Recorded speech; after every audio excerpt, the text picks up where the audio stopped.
Live from Sister Basebone Studios.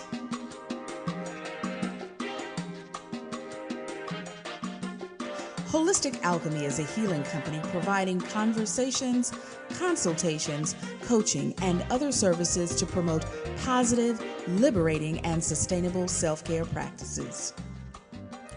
Welcome to Holistically Speaking. I am Iyalami. I am the founder and visionary of Holistic Alchemy. I am a body liberation and self-care coach and sound healer. This podcast is centered around conversations regarding self-love, self-care, and well-being for Black women. And today, we're going to talk with a sister friend of mine. As we end Women's History Month, I wanted to celebrate someone who is making a difference in the lives of women. And that is my sister friend, Vanya Francis. Vanya is a certified yoga instructor, specializing in prenatal yoga, holistic birth doula, and she is a holistic health coach. If I can tell you right now, Vanya is the truth. She is deeply inspired by her students, and her goal is to empower them to achieve greater self-awareness, harmony, and wholeness of being.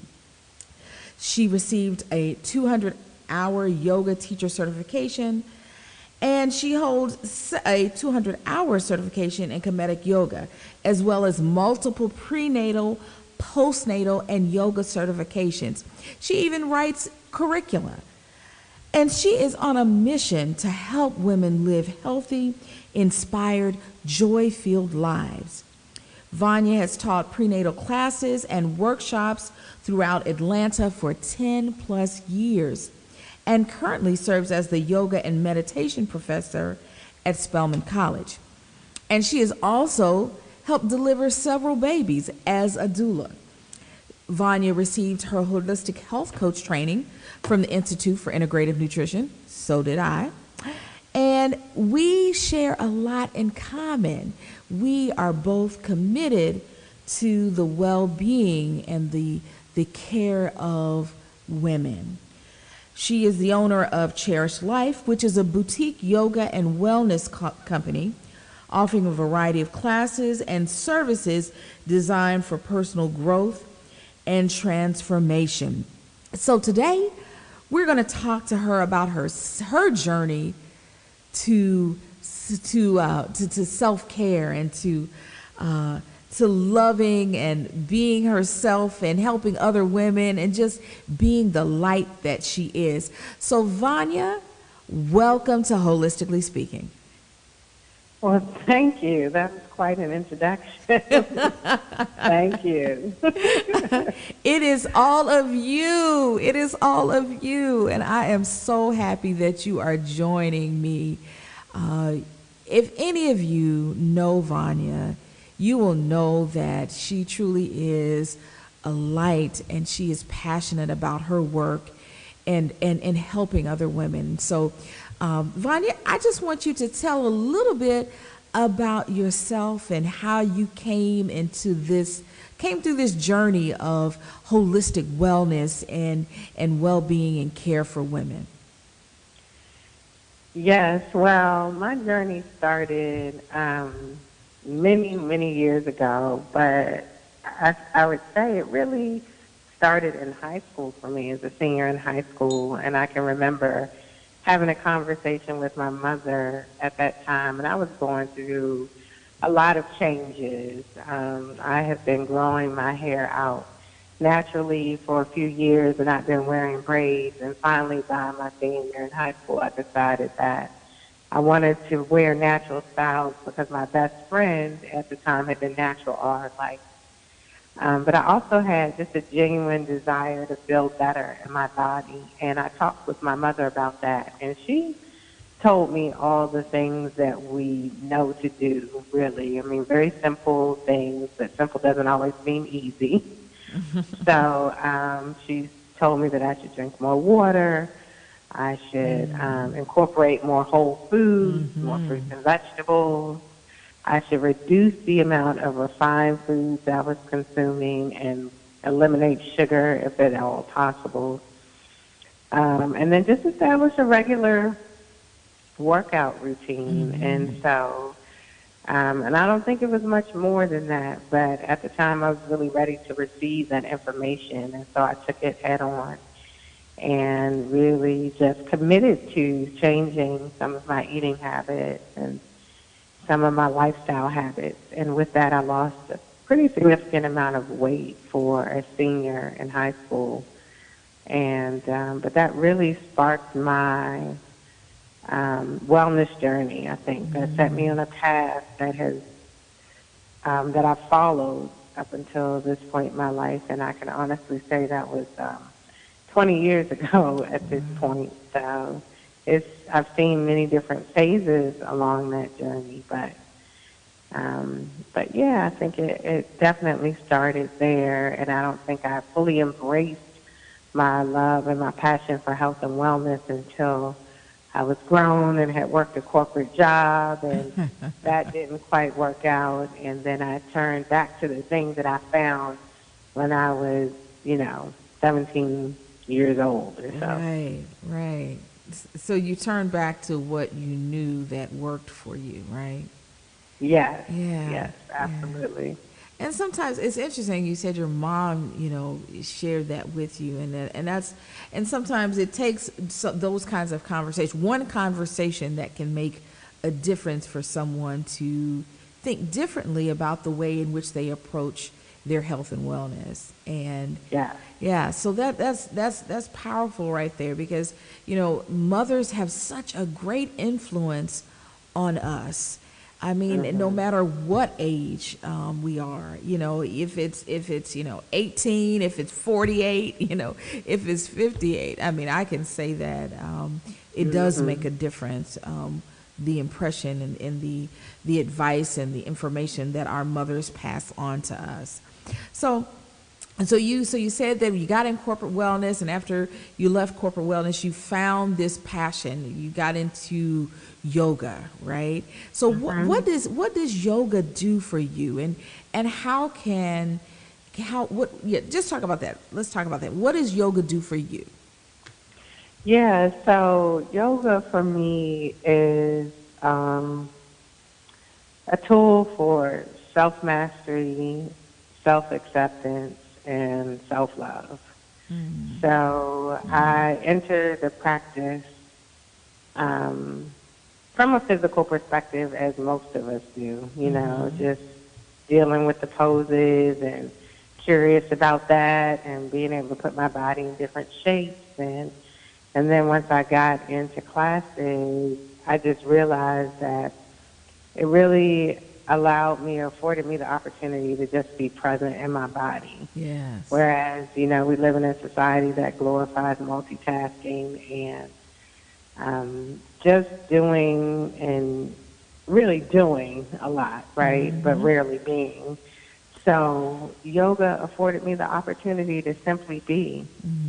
Yes. And that was really powerful for me. So it also has become for me a tool for reflection and self-study, where I really begin to notice like my habits, my patterns, some of the emotions, like how I deal with my emotions.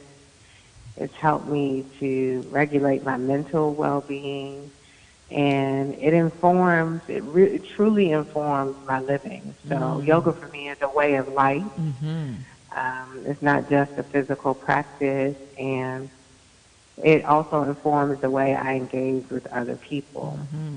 Because one of the tenets of a yoga practice is compassion, right? There's something called ahimsa in yoga, which is nonviolent or non-harming thoughts and behaviors, but first to yourself and then to other people. And what that loosely translates to, or the other part of that, is compassion and love. And so if we can master that for ourselves, then we can communicate that out and share that with other people and engage with other people in that way. And so I think those aspects of the yoga practice, which don't get a lot of hype. Right. Like people That's aren't really right. talking about those parts of yoga, but that's really the magic of it. And I Yes. think once you're able to explore it on that level, it becomes life changing and transformational. Yes, I love that compassion, and that is, I have actually a tattoo on my inner wrist that says "Compassion is revolution," and I have, I did it at a time. My sister friend in California, and my wife and I did this during a time where we wanted to make a statement about what was going on in the world, and right now there is a need for compassion for others, and not only compassion for others, but compassion for self. And then once we begin, and hearing you say that yoga, practicing yoga, you embody that, right? So I think that is a very key point, a key takeaway to share. And I want to say this because I want to kind of step to the side. So this podcast is for Black women, period. And there is a misperception about yoga and Black women. Can you kind of debunk or talk a little bit about that, and how yoga is for all? Yes. So, and just the question one more time is yoga and Black women? Yes. What do you tell Black women who say, "Oh, yoga is not for me. I can't do yoga. Yoga is for the white women." Right. And then there's the other end of, there are people who believe that yoga is associated with a particular religion. And so Right. then they think that, oh, I can't do that because it's worshiping of some, Buddha, or, even, and even, tie in meditation with that. So can you just, I've kind of broadened that question for you to ask you if you can shed some light on that being a myth, or how can you tell Black women that this is for you as well? Yes. So, I mean, not to sound cliche, but yoga really is for everybody, because if you can breathe, then you can do yoga. And to my Okay. point that, a lot of people get, well, the focus in Western society and certainly in the United States is on the physical practice. But the poses, and I know we don't really have time to go into all of this, but the poses are really one of 8 aspects of the complete spiritual system that makes up yoga. And we've chosen to focus just on that, but there's breathing techniques, there's concentration, there's meditation, and then ultimately this idea of transcendence or just bliss, just being in a very harmonious state. So yoga literally means the yoking or the union of the mind and the body. And the way we do that Yes. is through the breath, is through breathing, really. And so that is it. And That is who yoga. couldn't? I'm sorry. Right, I just, exactly. like, Who who couldn't? doesn't want to breathe? Who does not? Exactly, exactly. Yeah. So, but yoga is the coming together of the mind and the body. And so it really doesn't require you to be doing anything physical in order for that to happen, but the poses can facilitate that process. So that's why yoga truly is for everybody, because we all need to be and can be in union with ourselves. Right. And with regard to the spiritual aspect of it and whether or not that is in conflict with religion or people's religious beliefs, I like to share, I talk about it in this way with my students, in that yoga, so by virtue of the fact that we are alive, we have a spirit. And so spirituality is equated to aliveness. And so that in and of itself makes it a spiritual practice. So, and you can have spiritual experiences in a lot of different ways. You can have a spiritual experience in nature. You can have a spiritual experience dancing or listening to music. So spirituality doesn't necessarily mean religion, organized religion. And so I think that's an important distinction when we're talking about yoga, right? So Absolutely. yoga elevates our aliveness and our presence in our bodies. And so because of that, it is spiritual because we have spirits. But beyond that, it does not have to be a religious thing, even though it does have origins that traces to various, religious traditions. But it is really independent of that in a lot of ways. Well said. I love the way you said that. And this yoga and meditation, it is a truly, I believe, and this is my opinion, a sustainable self-care practice. You can do this at home. You can do this, in a group setting.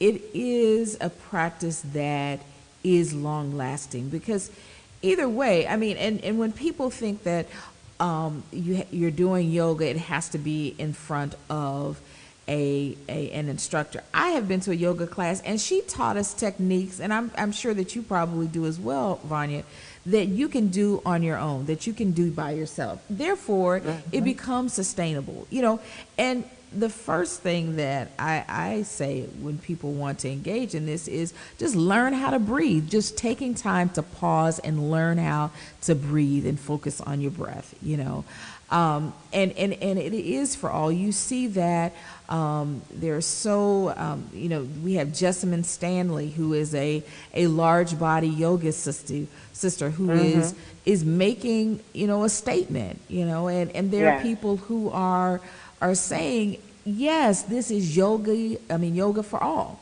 So I appreciate your comments there, and I want to switch gears and then talk about, now you are this prenatal yogi. I don't know, I've not even heard of a prenatal yogi until I met you.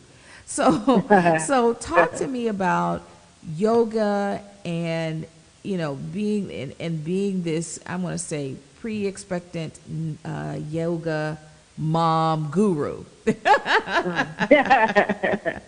Wow. Okay. Yeah. So, what is that experience like for expectant moms? Yeah. So I have taught prenatal yoga for 10 years, and I actually experienced. I had my first experience with prenatal yoga during my first pregnancy, which was almost 12 years ago now. And it was such a special experience, and it really transformed my life in a lot of ways. A lot of mothers will come to yoga for the very first time during pregnancy out of a sheer desire to take care of themselves and their baby, right? So the things that we weren't willing to do for ourselves, we're definitely willing to do for our unborn children. Absolutely.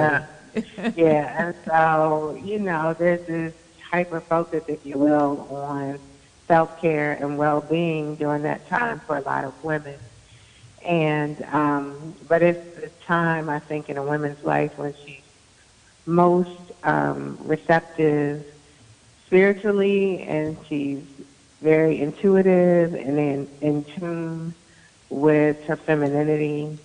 And so yoga just helps to elevate that and facilitate that process.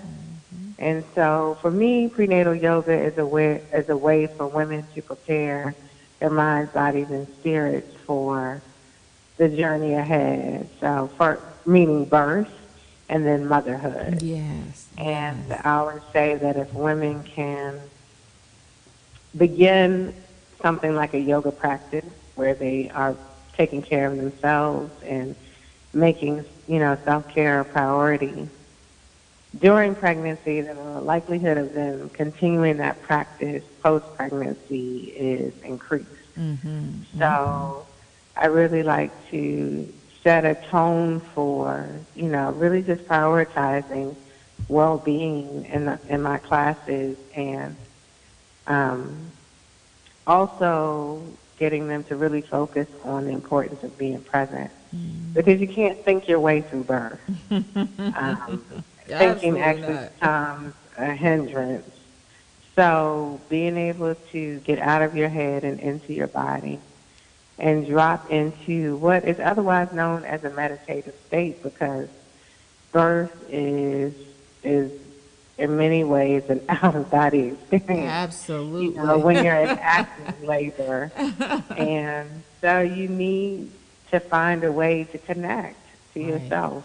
And that's what yoga is all about, right? So this idea of just connecting to and knowing yourself on a deeper level. And if you can quiet the mind, then you can get centered and you can be present. And that's really all that's required of a woman who's birthing. So we really try to put that into practice in yoga, in the prenatal yoga classes. And so I guess that's just a little bit about what they can expect. Yes. Well, I'm going to, full disclosure, I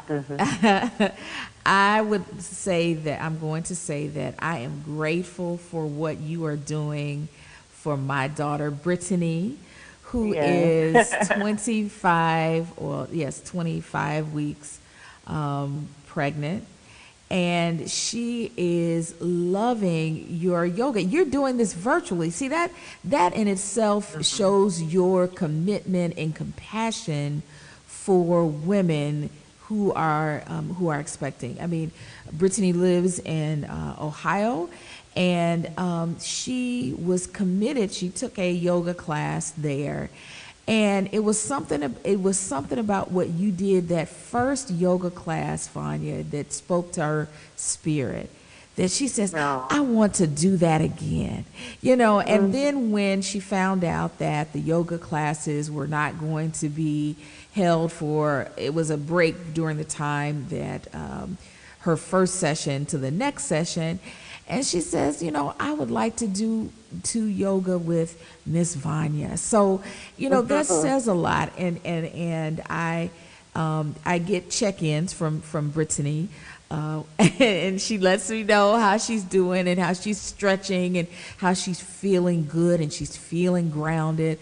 So for as her mother, I thank you for that. And I think that it says a lot for any woman who would like to have that personal touch.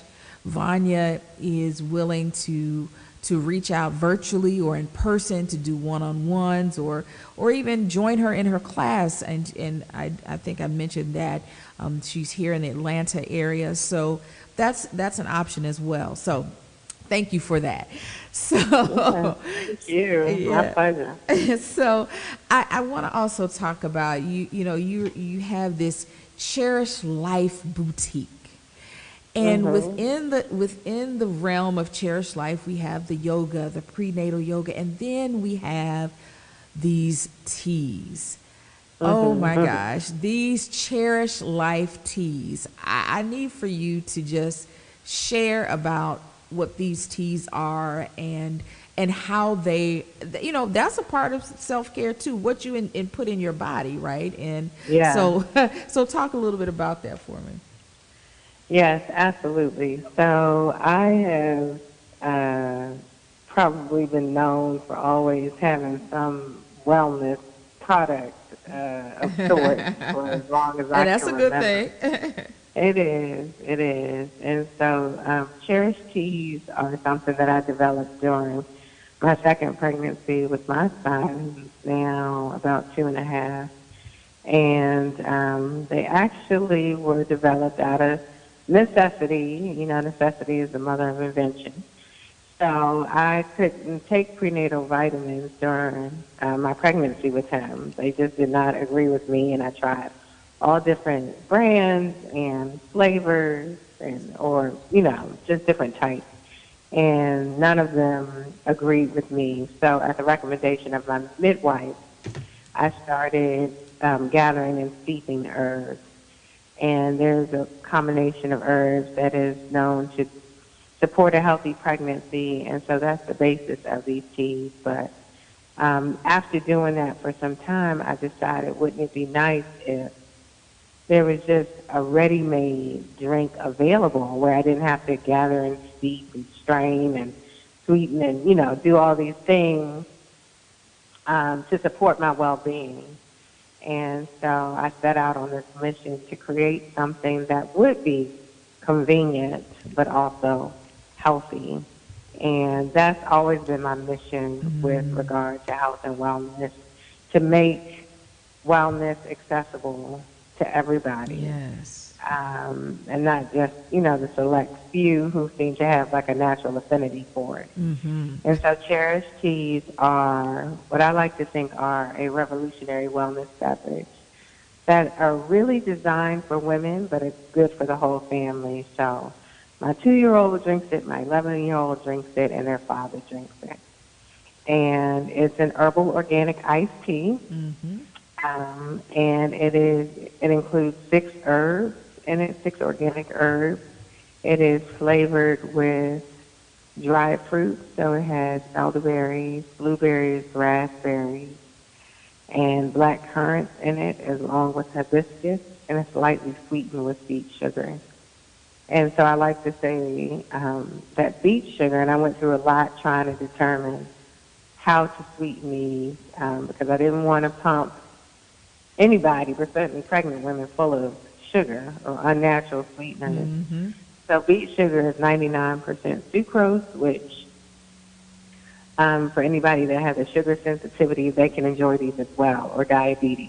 Yes. Right? You can enjoy these teas. So and they're delicious, if I must say so myself. Yes, they are very delicious. And so with that being said, where can people find you, Vanya? Where can people actually, if they want to either take your class or learn more about you, learn more about the teas, where can they find you? Yes, so you can certainly order teas online and learn more about the teas and my classes at mycherishedlife.com, and Cherished has an ED on the end, mycherishedlife.com. I'm also on Facebook as Cherished Life and Instagram as Cherished Life Yoga.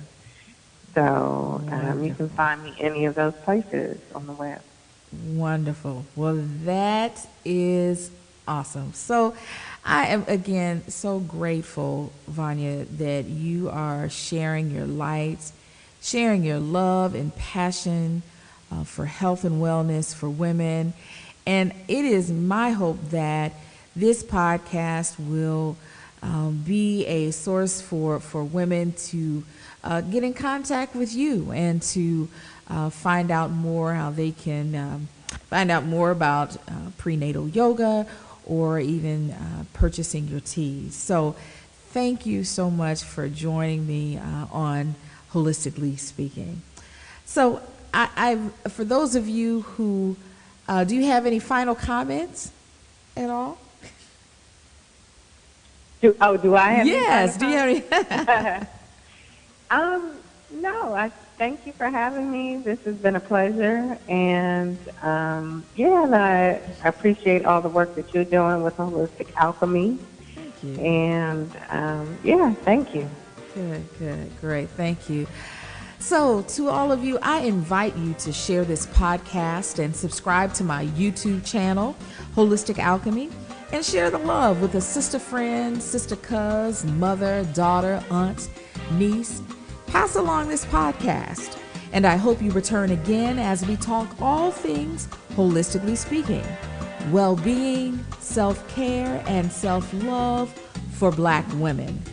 Until next time, this is Ialami.